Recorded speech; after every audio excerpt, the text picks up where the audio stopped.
Tu seras étonné de découvrir cette lettre dans mon coffre sur un paquet de titres.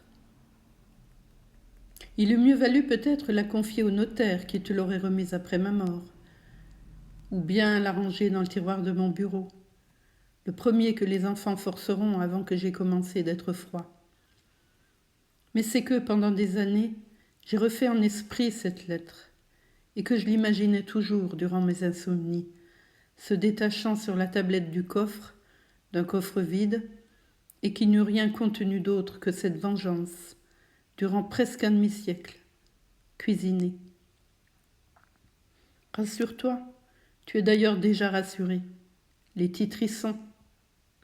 Il me semble entendre ce cri dès le vestibule au retour de la banque. Oui, tu crieras aux enfants à travers ton crêpe. Les titres y sont.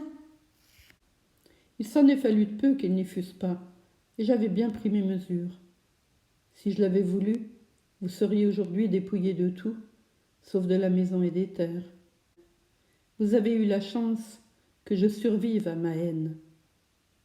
J'ai cru longtemps que ma haine était ce qu'il y avait en moi de plus vivant.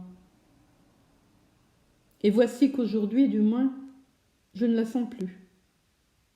Le vieillard que je suis devenu, à peine à se représenter le furieux malade que j'étais naguère, et qui passait des nuits non plus à combiner sa vengeance. Cette bombe à retardement était déjà montée avec une minutie dont j'étais fière, mais à chercher le moyen de pouvoir en jouir. J'aurais voulu vivre assez pour voir vos têtes au retour de la banque. Il s'agissait de ne pas te donner trop tôt ma procuration pour ouvrir le coffre, de te la donner juste assez tard pour que j'aie cette dernière joie d'entendre vos interrogations désespérées. Où sont les titres ?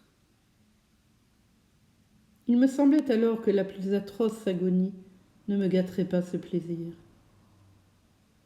Oui, j'ai été un homme capable de tels calculs.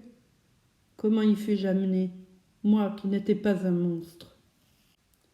Il est 4 heures, et le plateau de mon déjeuner, les assiettes sales, traînent encore sur la table, attirant les mouches. J'ai sonné, en vain. Les sonnettes ne fonctionnent jamais à la campagne. J'attends sans impatience dans cette chambre où j'ai dormi enfant, où sans doute je mourrai. Ce jour-là, la première pensée de notre fille Geneviève sera de la réclamer pour les enfants. J'occupe seule la chambre la plus vaste, la mieux exposée. Rendez-moi cette justice que j'ai offert à Geneviève de lui céder la place et que je l'eusse fait sans le docteur Lacaze, qui redoute pour mes bronches l'atmosphère humide du rez-de-chaussée. Sans doute y aurais-je consenti, mais avec une telle rancœur qu'il est heureux que j'en ai été empêchée. J'ai passé toute ma vie à accomplir des sacrifices dont le souvenir m'empoisonnait, nourrissait, engraissait ces sortes de rancunes que le temps fortifie. Le goût de la brouille est un héritage de famille. Mon père, je l'ai souvent entendu raconter par ma mère, était brouillé avec ses parents, qui eux-mêmes sont morts sans avoir revu leur fille, chassée de chez eux 30 ans plus tôt. Elle a fait souche de ses cousins marseillais que nous ne connaissons pas. Nous n'avons jamais su les raisons de toutes ces zizanies, mais nous faisions confiance à la haine de nos ascendants. Et aujourd'hui encore, je tournerais le dos à l'un de ces petits cousins de Marseille si je le rencontrais. On peut ne plus voir ses parents éloignés. Il n'en va pas de même avec les enfants, avec la femme. Les familles unies, certes, ne manquent pas.